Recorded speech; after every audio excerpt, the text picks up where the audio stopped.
Radio Edding, c'est la passion de la radio. Il y a quelque chose que vous faites pendant 2h47 par jour en moyenne et sans que l'on vous y oblige. Ce n'est pas téléphoner, textoter, geeker, regarder la télé ou faire du sport. C'est ce que vous faites en ce moment. Écoutez la radio. Alors merci. La radio, les voix qui nous lient. Hit Station redémarre. Hit Station, c'est ma musique. I'm calling on all the listeners and the Norwest. Radio Edding is the radio for all.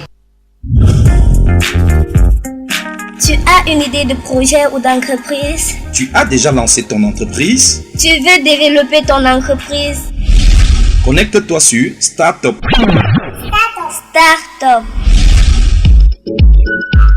Startup, c'est la vitrine qui met en lumière votre projet et vous donne une visibilité certaine. Startup, c'est aussi un coaching pour améliorer les performances de votre petite entreprise. Startup, c'est tous les jours, de lundi à vendredi à partir de 7h30. 10 minutes pour le développement de votre petite entreprise. Startup est une production de l'association Umbrella for Youth.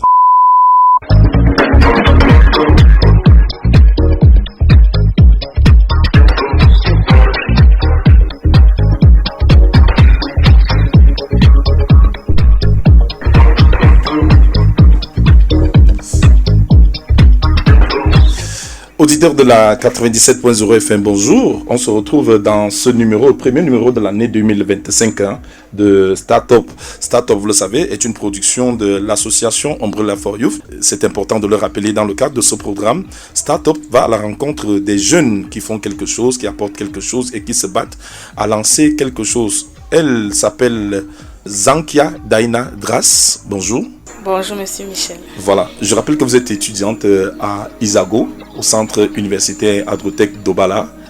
Et le prétexte de votre invitation ici, c'est moi qui vous ai invité au regard de ce que vous avez mis en ligne sur la formation que vous allez donner à des gens, que vous offrez aux Camerounais sur l'élevage des hannetons.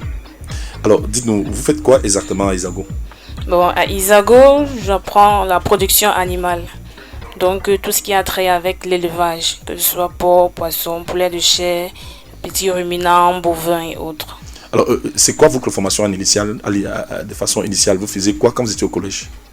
Bon, au collège, à part l'élevage qu'on faisait à la maison. Donc, on dit que la formation au collège, c'était quoi la filière que vous faisiez? Je faisais lettres, donc série littéraire. Donc, vous avez un baccalauréat? Un baccalauréat A4. A4. Espagnol. Dans quel établissement? Lycée de Biomassi. Alors, comment fait-on quand on a un baccalauréat, on est à Biomassi, tout le monde voit Ngouaikele à côté? Comment vous faites pour vous détourner de Ngouaikele et vous retrouver au centre universitaire? Bon, après le bac, j'ai essayé plusieurs concours qui n'ont pas marché. Je me suis retrouvée effectivement à l'université de Yaoundé Ngouaikele pour géographie. Et au moins, j'ai reçu un ensemble d'arrêtés et puis parmi lesquels j'ai vu les concours du Minader. Donc c'est où je postule, je fais le concours et puis je me retrouve ici à Isago. Donc vous êtes arrivé au Master 1 en matière de géographie, mais vous ne vous sentez pas? Vraiment pas. Qu'est-ce qui vous a le plus interrogé? Bon, ce qui m'a vraiment fait me réveiller, si je peux dire ainsi, c'est donc tout était plat, donc je sentais une certaine monotonie dans ma vie et puis j'ai décidé que ça doit changer. De fouiller, de chercher. Effectivement. Alors vous arrivez au centre agrotech, là vous êtes obligé de commencer en première année? Je commence en deuxième année. En deuxième année parce que vous avez un diplôme fondamental? Oui, j'ai une licence et puis je commence en deuxième année, niveau 2 spécial. Niveau 2 spécial? Oui, ITA. Et puis vous faites votre formation, vous inscrivez, vous choisissez quoi? Production animale. Qu'est-ce qui vous amène à choisir production animale dans À la base, j'aime l'élevage. Donc depuis toujours, j'ai toujours eu un penchant pour l'élevage, l'agronomie en général. Finalement, vous êtes d'accord avec ceux qui pensent qu'il faut se former dans les domaines où on a une passion? Oui, je suis très d'accord avec cela. Pour qu'on soit meilleur. Oui. Parce qu'aujourd'hui, les gens font plus de formations en regardant la rentabilité, la disponibilité, le fait que peut-être une école soit à côté de la maison, on va la faire. Le fait qu'on peut payer telle école, on va la faire, mais il est peut-être préférable. Oui, la rentabilité d'une activité, ça compte. Donc, la passion aussi est un boost pour vraiment se lancer dans un domaine quelconque, sans toutefois négliger le côté rentable de l'activité. C'est important. Très Alors, important. vous arrivez à... Vous quittez Yaoundé, parce que vous vivez à Yaoundé jusque-là avec les parents. Oui. Vous arrivez à Obala. Comment ça se passe, l'accueil, votre installation et Bon. vos ambitions en fonction de ce que vous recevez comme premier coup? Quand j'arrive à Obala, donc je sens comme si j'avais laissé une partie de ma vie derrière. Donc un gros vide se crée et puis avec les personnes que je rencontre, mon installation devient de plus en plus aisante, je me sens de plus en plus à l'aise. Et puis c'est Tu te pour sens ça comme que un je poisson dans l'eau, m'acclimate. voilà. Oui, Alors, comment se porte donc Isago en cette année-là? Ça fait combien d'années? 2 ans déjà. 2 ans déjà. Donc, vous êtes en troisième année. 3e année, En oui. troisième année. Alors, comment ça se passe des cours? Est-ce que ça correspond à ce que vous imaginez de l'élevage? Effectivement, oui, les cours correspondent beaucoup à ce à quoi je m'attendais parce que non seulement la pratique est vraiment intense, la pratique est très intense étant donné que j'ai débuté quelques élevages, ça n'a pas marché. Donc quand j'arrive ici... Au fait, vous êtes en troisième année et vous pensez que vous connaissez déjà suffisamment pour pouvoir partager. Et qu'est-ce qui vous anime à choisir ce modèle d'élevage des hannetons? C'est pas que je connais suffisamment. Je transmets ce que j'ai appris, ce que j'ai retenu. Donc, je choisis hanneton parce que je vais dire ça commence un élevage abordable et praticable à tous. Tout le monde peut s'y lancer et puis s'en sortir. Il faut dire que les hannetons, c'est ce qu'on appelle Les fosses. fosses. Oui, les fosses. Donc, c'est à portée de main pour tous, pour ceux qui s'appliquent en fait. Et on retrouve ça dans la nature. Oui, Parce oui. en dehors de l'élevage, chez les Bantous, après avoir cueilli le vin de palme, le tronc qui est resté couché, Oui. on dit après le vin arrive dans les hannetons Effectivement. qui sont consommés et parfois très prisés. Très, très prisé, oui. Voilà. Alors vous dites que l'élevage des hannetons peut être une solution. Oui, ça peut être une solution parce que... Comment ça? Expliquez-nous. L'élevage des hannetons peut être une solution parce que c'est à portée de main. Donc on peut commencer avec je vais dire ça comment, on va dire matières premières qu'on peut trouver facilement. Donc Il s'agit de quoi? on a le manioc, on a la banane. Donc c'est là quelques ingrédients qu'on utilise généralement dans l'élevage des hannetons. Et on les trouve où les hannetons alors? Est-ce que on commence par quoi? Par des œufs? Par quoi? Bon, les hannetons, on les trouve. Avant d'obtenir les larves, on a des géniteurs. Les géniteurs, généralement, sont récoltés dans la nature. Donc, sont récoltés dans la nature au niveau des troncs de Comment faire pour palmier. faire la différence entre le mâle et la femelle? Parce que quand on voit, tout ça se ressemble. Bon, la différence entre le mâle et la femelle se trouve au niveau de... ils ont une petite corne là, un petit bec. Et il y a une bosse là qui fait la différence. Pour la femelle, c'est totalement lisse. Et pour le mâle, il y a une légère bosse. Ok. Donc, c'est là qu'on différencie les deux. Et puis vous allez dans la nature, vous prélevez le mâle et la femelle. Oui. Et vous allez... Comment ça se passe? Quand on prélève le mâle et la femelle, on prépare le bac au préalable et puis on ensemence le bac avec les géniteurs. Et puis, Et combien de temps pour qu'on on parte de la levain bon, à l'hanneton mature? quand on quitte de la larve, quand on quitte des géniteurs, donc après, le cycle de production généralement c'est 1 mois. 1 mois. Oui, 1 mois. Donc après 1 mois, si vous avez mis les géniteurs, soyez-en sûr que vous allez trouver des larves. Oui, oui. Alors, ça prend combien de temps après les 1 mois pour qu'on arrive à l'hanneton mature?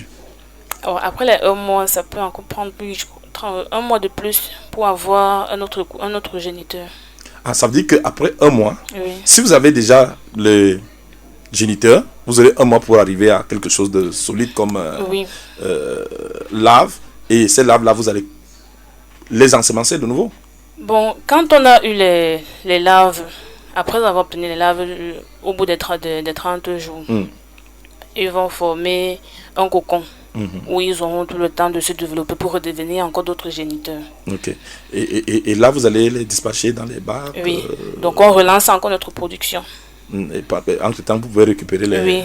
les géniteurs et puis les commercialiser. Effectivement. Donc, en 2 mois, on peut arriver à produire des hannetons. Oui. La question que tout le monde avait, est-ce qu'il y a une certaine pénibilité à faire cet élevage-là?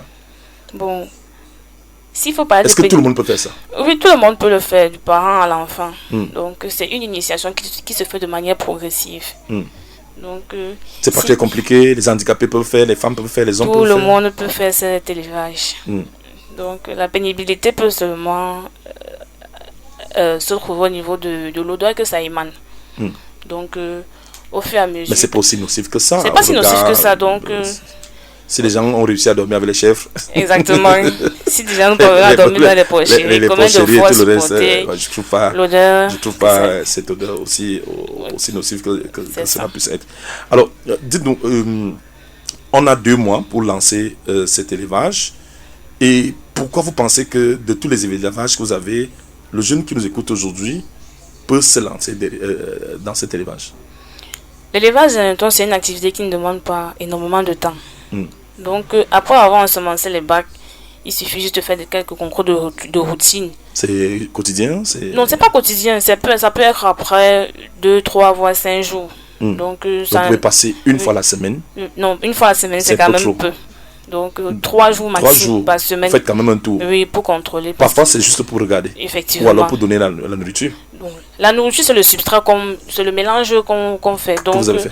On n'a pas besoin de donner un aliment spécifique au fur et à mesure. Donc, il n'y a pas de la provende, de ceci et cela. La provende, bon, si ce qu'il faut parler, c'est l'aliment de mariage porc. Donc, c'est ça qu'on utilise. Et puis, avec de l'eau. Oui, ça sert de substrat. Quand les géniteurs vont pondre, c'est donc de ce substrat que les larves vont se nourrir pour se développer. Ok. Et puis pendant un mois, vous n'ajoutez rien? On peut juste ajouter de l'eau au cas où le substrat s'assèche. Et donc on ne sait pas à quel moment il mange, mais vous constatez qu'il mange. Effectivement. Donc on n'a pas besoin de beaucoup de repas pour venir mettre... Une fois que le substrat a été fait, c'est tout. Vous venez ramasser seulement le moment venu. Au moment venu, on récolte. Ça, c'est très intéressant. Alors, vous dites donc que les jeunes peuvent se lancer dans ce domaine. Est-ce que ça demande beaucoup d'argent pour commencer? Parce que l'une des questions que les jeunes ont aujourd'hui, c'est où est-ce qu'on trouve le capital pour commencer? On peut lancer un élevage d'hanneton à partir de presque rien. À partir de vraiment rien, on peut débuter une activité. Ça prend beaucoup d'espace?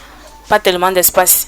Donc c'est quand ça devient déjà à but vraiment industriel que ça peut nécessiter un espace un peu considérable. Donc pour un début, il suffit d'avoir juste un espace à la maison qu'on peut exploiter, aligner des bacs et puis démarrer l'activité. Ok. Alors dites-nous, ce qui est important aussi, c'est la rentabilité. Oui, on a vu que c'est pratique. C'est rentable. Une fois que quelqu'un s'y lance et puis s'y donne à fond, déjà que le kilogramme d'hanneton coûte pratiquement 15 000 actuellement sur le marché. Mais sauf que pour arriver à 1 kilogramme, c'est pas aussi très évident. Donc il suffit de bien maîtriser le process et de bien... tout ça c'est une question de substrat. Et puis de ça. Le substrat, ça ne coûte pas beaucoup? Non, ça ne coûte pas beaucoup. Et puis il faut aussi pouvoir éviter qu'il y ait trop de chaleur. Parce que la chaleur fait ça fermente et puis ça peut tuer les jeunes larves. Donc ça doit être dans un coin un peu humide. Effectivement. Et puis eux, ils vont se développer là. C'est ça. Donc est-ce que le marché est connu? Si aujourd'hui j'ai les hannetons, je vends où? Bon, le marché, il est en train de s'ouvrir. C'est vrai, de plus en plus, il y a des communications qui sont faites à propos. Le marché, c'est un marché en plein essor. Donc, une fois que les consommateurs... Seulement produit destiné à la consommation, même si la consommation est importante, davantage on le vend en poudre, parfois sec. Oui, sous forme de poudre, sous forme séchée. Une fois que on atteint la phase de transformation, la valeur double. Parce qu'il faut dire que les produits cosmétiques en demandent assez pour la poudre des hannetons. Il paraît que ça a des vertus importantes pour la peau et tout le reste. En tout cas, c'est les femmes qui se retrouvent mieux dans ce champ-là. Donc, le Cameroun a-t-il un marché d'hannetons? Vous dites que vous répondez pas oui. Si le Cameroun a un marché... Et s'il y a un marché, si je suis jeune et que je me lance, est-ce que... Les acheteurs ne vont pas manquer. Le marché est très ouvert. Le marché est ouvert. Alors, je rappelle là pour tous nos auditeurs qui nous écoutent, vous écoutez la 97.0 FM et nous recevons dans le cadre de l'émission Startup Zankia Daina Grace. Est-ce que vous avez déjà lancé vous-même votre champ élevage? Effectivement, oui. Avant d'initier le projet de former, donc j'ai dû expérimenter. Vous avez touché du doigt la réalité. Effectivement. Vous l'avez fait où, à Yaoundé ou Bala? À Yaoundé. Et qu'est-ce que ça a donné? C'était pas bon. Donc j'avais un bac que j'ai voulu expérimenter. mais l'endroit n'était pas approprié et puis la chaleur a fait en sorte que les larves... Ah, là, vous parlez donc par expérience. Effectivement. Vous savez qu'est-ce qui peut faire que ça ne marche pas. Effectivement. Et après, vous avez réessayé? Non, j'ai pas réessayé, donc... Mais qu'à cela ne tienne, vous lancez quand même, on a vu dans les réseaux sociaux, vous lancez des formations pour indiquer que pendant la célébration du 8 mars, ce sera du côté de Yaoundé, ça se passera comment? Vous allez vous allez faire des formations aux femmes.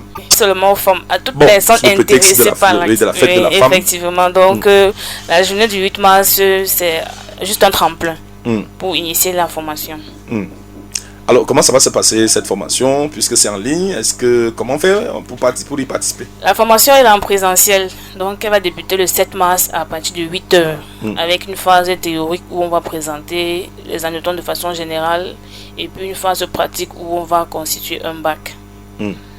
Et pour participer, il suffit de s'enregistrer et donner la somme de 5 000 francs. Alors, pour participer, il faut donner 5 000 francs, ce sera en ligne. C'est en présentiel. Et en présentiel. Oui. Et dit le 5 000, c'est en ligne ou alors... En ligne ou en présentiel? En tout cas, il faudra payer d'abord les 5 000. Effectivement. Et ça se passera où en présentiel? En présentiel, il va se dérouler au foyer général photo et ses environs, situé au quartier Jouvence. Du côté de Yaoundé. Oui. Donc, si vous avez quelqu'un à Yaoundé qui nous écoute aujourd'hui et qui pense pouvoir et comme vous dites, en un jour, quelqu'un peut partir même d'Obala et se faire former du côté de Jouvence, c'est à Yaoundé, dans les domaines des hannetons, l'élevage des hannetons. Et des champignons aussi. Et les champignons. Bon, aujourd'hui, on était d'abord dans les hannetons. Parce que j'imagine que le sillage de formation est presque le même, parce que c'est des élevages qui se font simplement dans des cadres sans beaucoup d'espace, sans avoir besoin d'espace, mais suffisamment rentable aussi au regard de la demande qui se fait de plus en plus importante. Alors, je vous donne la parole pour vous adresser aux personnes qui nous écoutent aujourd'hui, qui ne savaient pas que les hannetons sont un objectif commercial ou d'élevage. On sait qu'on élève les poulets, on élève le porc, le canard de moins en moins. Mais aujourd'hui, vous parlez d'hannetons. Qu'est-ce que vous dites aux jeunes qui nous écoutent aujourd'hui? Bon, en tant que jeune, ce que je peux conseiller aux jeunes là maintenant, c'est d'essayer plusieurs domaines différents tant qu'il se fait encore temps.